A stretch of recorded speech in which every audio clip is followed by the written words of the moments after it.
go. Hour number 2. Antonio Cromartie's bringing the hammer today.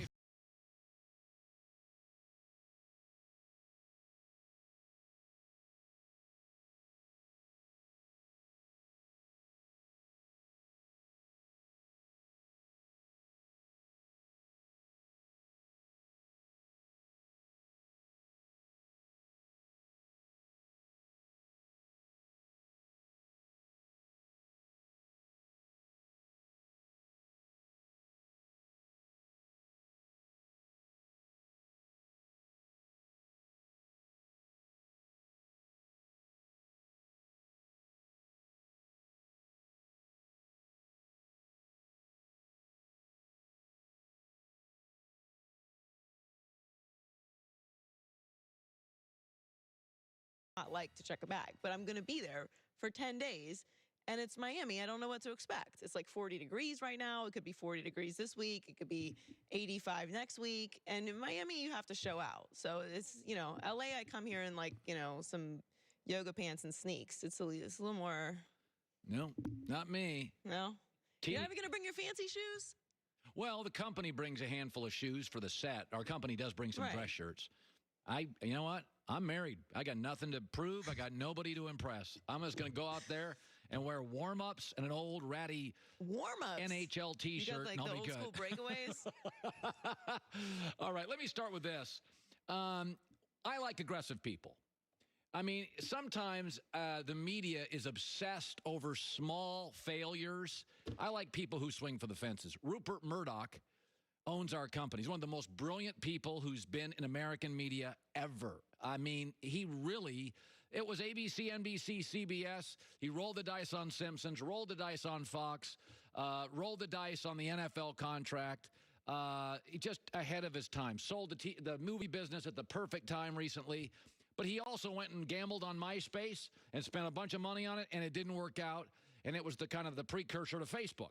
He took big swings. Twitter is littered with people that sit around waiting to jump on people who take risks. You're losers. Losers in life. You have one life. Live it. You got one life, playa. Live it. Take some swings, baby. Roll the dice occasionally.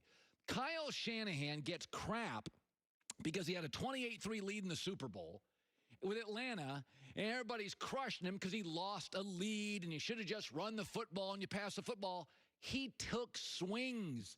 First of all, add some context to it. It was very complicated. New England got hot. Dan Quinn was the coach. He was just the coordinator. Then you had veteran Matt Ryan.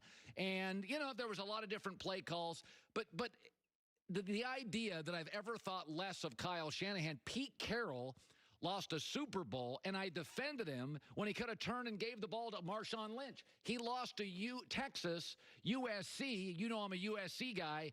All they needed was a couple of yards. They didn't have Reggie Bush in the game. Those are tough losses for Pete Carroll. He's still one of the 10 best football coaches of my life. You can't worry about failure. You got to take swings. Kyle Shanahan talks about that 28-3 Super Bowl loss. Losing a Super Bowl is extremely tough for everybody, especially when you lose one when you have a 28-3 lead going into the fourth. But the way it came down on me personally, I didn't react to that, I think, the way people would expect, because, there's definitely parts in that Super Bowl that I would love to have back and stuff I was very hard on myself. But, the whole narrative of if I just would have ran it, we would have won. I know that wasn't the case. This is one of the smartest guys in football, and if he loses the Super Bowl, do you know what his career NFL record is? 25-26. It's hard to win in this league. Bill Parcells, one of the best coaches I've ever seen. One of the things I respect about Bill Parcells, he never took easy jobs. He always took rebuild jobs. That's what I love about Bill Parcells. Phil Jackson kind of went to the places. Phil took some good jobs, and I love Phil. But, I mean, when you go to Kobe and Shaq, it's pretty easy, or Michael and Scotty. Bill Parcells is like, no, I want to take places that don't have any players that are bad, and I'm going to turn them around. Urban Meyer did that a lot in college football. Utah, Bowling Green, Ohio State. Luke Fickell had a bad year. Florida was kind of a mess post Ron Zook. So Parcells is a risk taker, and Urban's a risk taker, and they take big swings. And because of it, you have some losing records and bad years. But I think the media just obsesses. Twitter obsesses over failures. Howard Stern got fired. Why? He's a risk taker. He makes $90 million a year now.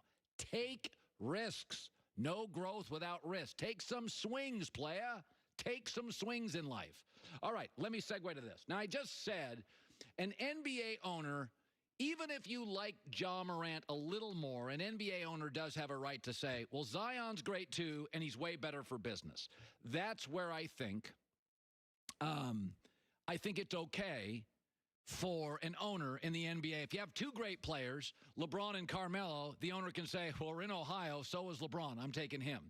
I get the Joe Burrow Cincinnati thing. Listen, they're all pretty close. Burrow's a Cincinnati kid. I'm taking him. This is what I don't like when an owner does. According to a source, the Miami Dolphins would love to land Joe Burrow. Specifically, owner Stephen Ross is the one that wants Burrow. Yeah, Dan Snyder wanted Dwayne Haskins. Jerry Jones wanted Johnny Manziel. Do you know why owners like Stephen Ross like Joe Burrow? And this is something I learned years ago from a guy named Mark Workentine. He says owners don't pore over tape, but owners have rich friends, a wife, and sometimes a mistress or both. If you're in the NBA and there's a great European player and there's a great domestic player, just take the domestic guy. Because the owner watched him in March Madness, and he can tell his rich buddies, I love that guy. I knew this kid would be great. And if he's not, you don't get fired. But if you take the international guy over the guy that was good in March Madness, who you haven't seen any whiffs, you get fired. So if they're close, European player, domestic player, just take the domestic guy. You won't get fired if it doesn't work. Joe Burrow is what owners love. He was on TV. He played for a great team. He was 15-0. He set records. So the owner can go to his rich friends and go, yeah, I told him I love Joe Burrow. You know who's hard to draft? Josh Allen, who played at Wyoming. You know who's hard to draft? Carson Wentz, who played somewhere in the Dakotas. Owners don't love drafting those guys because they can't go to their rich buddies and go, yeah, I know football. I told him Joe Burrow. Everybody knows the owner's not sitting watching Lithuanian basketball tape. This is where you get into trouble, is that the Miami Dolphins have done a remarkable job so far. It's gone perfect. They accumulated 11 draft picks for this draft. They played their butt off, even though they were kind of tanking. And now they have 3 elite quarterback prospects, and they don't have to move to get one. If they give up all their picks, which they'd have to do to get to number 1, you know it's not Brian Flores and the executives. You know it's the crazy owner. Because Miami's game plan so far has been perfect. They played their butt off, they accumulated draft picks, and they're perfectly situated at number 5 to get one of the 3 quarterbacks. And I don't believe any of these quarterbacks are miles ahead of the other, although I think Tua is better, but because of his medical issues, that higher the risk and lowers his ceiling a tad. If Tua never gets hurt ever, that's a guy I could move up for. But because of the injuries, those are legitimate concerns. Getting Tua at 5 is great. So you just know that if the Dolphins move up to get Burrow, that has been an owner move. And I'll give you an example. Last night, very unique.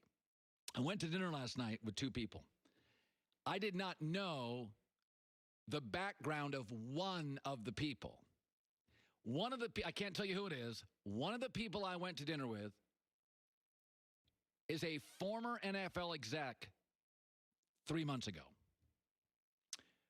who got let go by a crazy owner. And he likes the owner, but the owner's crazy. It's one of these 5 or 6 absurdly dysfunctional NFL teams. He told me stories for 30, 45 minutes last night that it was head spinning. You cannot overcome a crazy town owner. The coach can't, the players can't, the executives can't. They can't. And you don't know because nobody wants to call out an owner as a player or a coach because, there's like 32 billionaires and it's a good old boys network and you don't want to tick them off. And, so nobody's going to call out anybody, and you're an executive, and all they have to do is make one phone call to another billionaire and say, this guy's a jerk.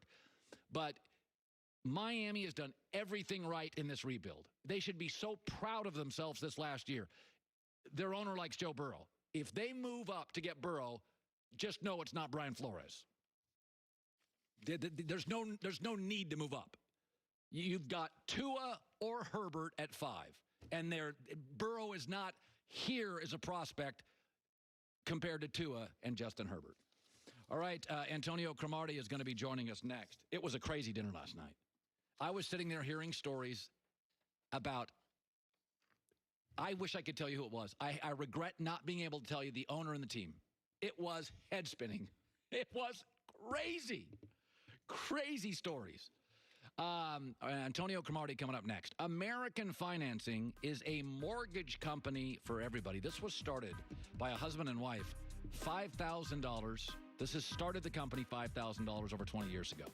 Doesn't matter where you are in the home ownership process. They can help you.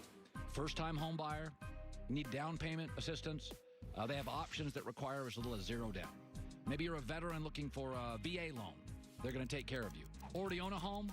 The mortgage consultants can help lower your rate. Save money on your monthly payment or even access cash to pay off high-interest debt, potentially saving you up to $1,000 a month, maybe more. Only takes 10 minutes to get started. Never any hidden fees. No pressure, no obligation either. At American Financing, create a custom loan designed for your needs.